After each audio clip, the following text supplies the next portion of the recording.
sutele de cai putere pe serpentinele furioase ale celui mai periculos și spectaculos drum din România.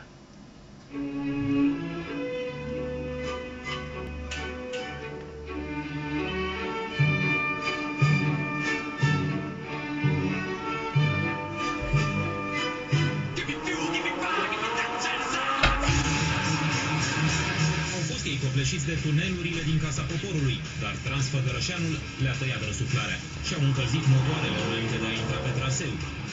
Cei trei se află în acest moment pe Transfăgărășan și își testează bolizii pe drumul cu cele mai multe serpentine din România. Bâlealac a fost încălzită încă de dimineață de fanii Top Gear. N-au așteptat prea mult.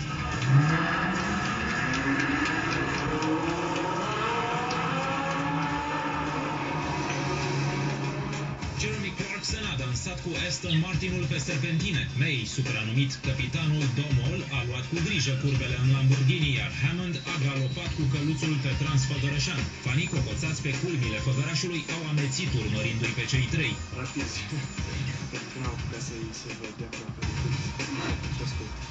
Am venit să-i pe cei de la Top Gear. La un moment dat, filmările se opresc. May, Clarkson și Hammond nu coboară din mașini și se plimbă cu bolizii lor între cele două cabane de la Bâlealac, par cuceriți de peisaje. Însă nu au stat prea mult. A urmat o nouă serie de filmări.